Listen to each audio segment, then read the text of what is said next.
भागवत भूषण वैदिक पंडित महेश देव पांडे जी का हम आज अपने इस अंग में हार्दिक वंदन अभिनंदन करते हैं।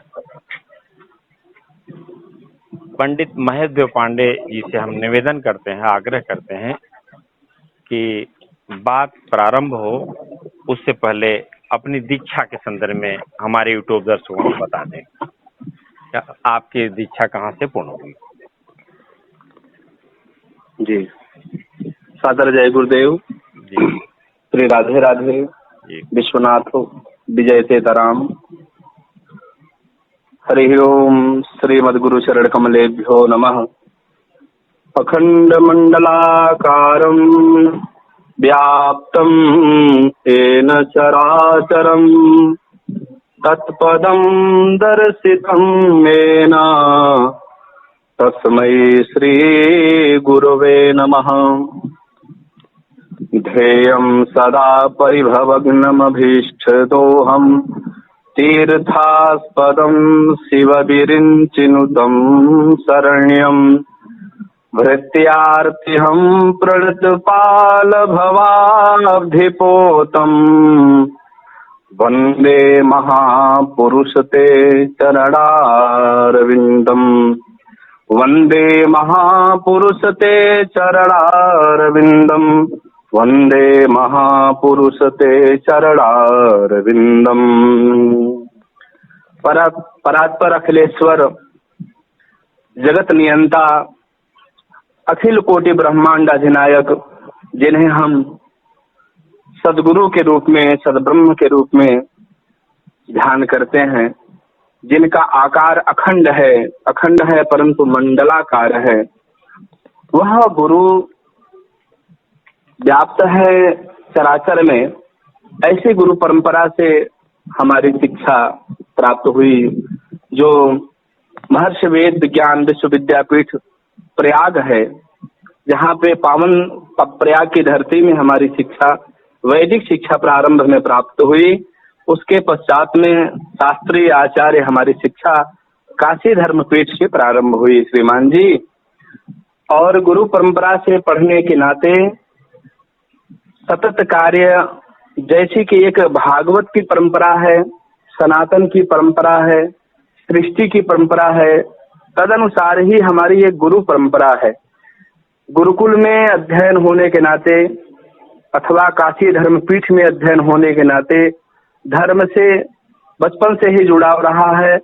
और अपने पूरे भारत वर्ष में अन्य जगहों में हर लगभग सभी प्रांतों में सनातन धर्म के प्रगति के लिए, वैदिक धर्म के संवर्धन के लिए हम ही नहीं, हमारे गुरु भाई लोग सतत निरंतर प्रयासरत हैं।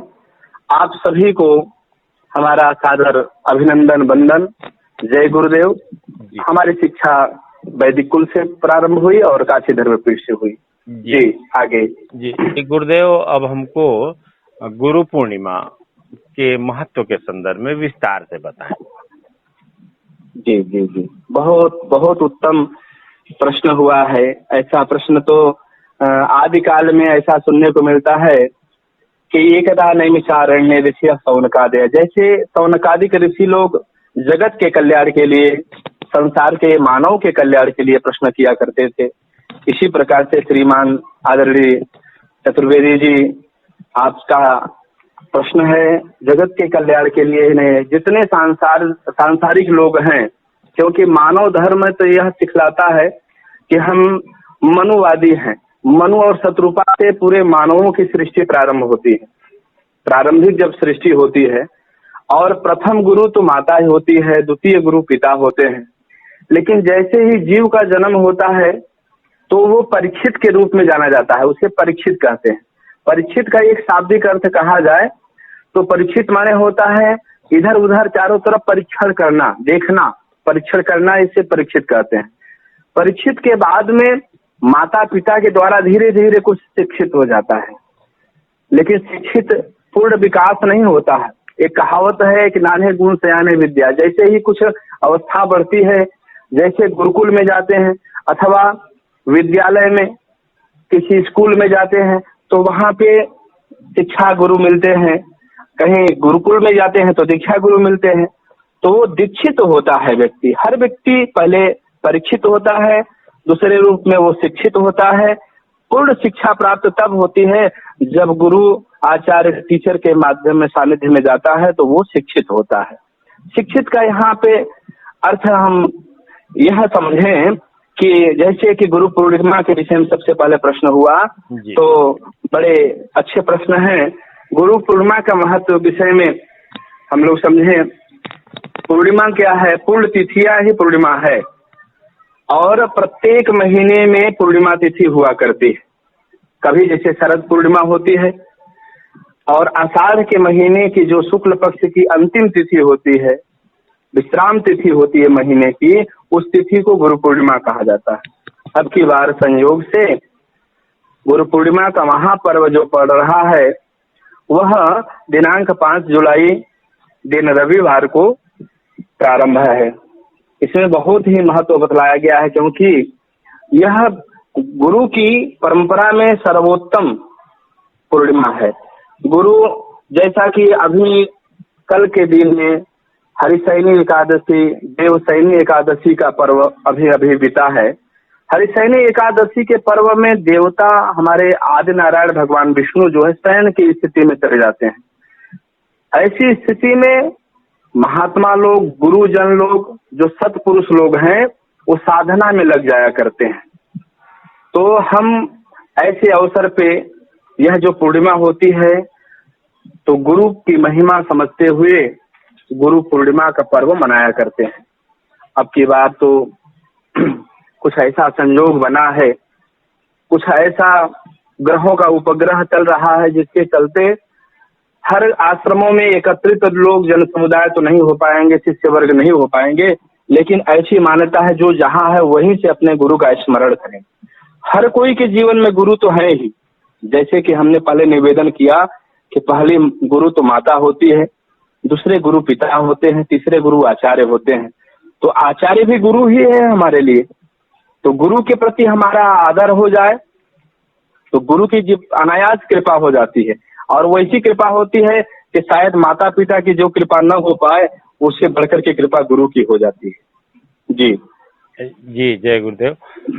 और जी, गुरु का अभिप्राय क्या है? सामान्य अर्थ में जो जन लोग हैं मुझे बताएं कि गुरु कौन है, क्योंकि गुरु को लेकर के समाज में विविध प्रकार की भ्रांतियां कभी कभी आ जाया करती हैं, तो इसको थोड़ा स्पष्ट कर दें। जी जी जी जी। जैसा कि अपने सनातन में कई ऐसे उल्लेख मिलते हैं, पुराणों में, भागवत में कैसे वर्णन आता है कि गुरु का अशाब्दिक जो अर्थ होता है, गु माने होता है अंधकार और रू माने होता है प्रकाश। यहाँ पे एक शाब्दिक अर्थ में यह नहीं कह सकते कि यही अर्थ सर्वत्र लागू होगा, परंतु यहाँ जो शाब्दिक मार्मिक अर्थ है, यहाँ पे अंधकार और प्रकाश से संबंधित है। गु माने अंधकार और रू माने प्रकाश होता है। तो अंधकार रूपी जीवन से प्रकाश रूपी मार्ग पे ले चलने का जो मार्ग प्रशस्त करता है, दिखलाता है, उसे शाब्दिक रूप में, सरलीकरण में हम उसे गुरु समझते हैं। तो यह संसार रूपी भयंकर अंधकार हमारे जीवन में व्याप्त हो जाता है। संसार ही भय से, अथवा संसार को कहा गया है भवकूप कहा गया है। मोह माया के चलते हर जीव इतना इसमें लिप्त हो चुका है कि उसे यह भान ही, उसे यह पता ही नहीं रह जाता कि हमारे आने का, हमारे जन्म लेने का, एतस्मात् परम किंचित मनः शुद्धे निविद्यते जन्मांतरे भवेत् पुण्यम भाग्योदयेन बहु जन्म समर्जितेन सत्संगमम च लभते पुरुषो यदा वै अज्ञान हेतु कृत मोह मदांधकार नासम विधाहि तदो दैते विवेक। वह विवेक उदय होता है गुरु के सानिध्य में।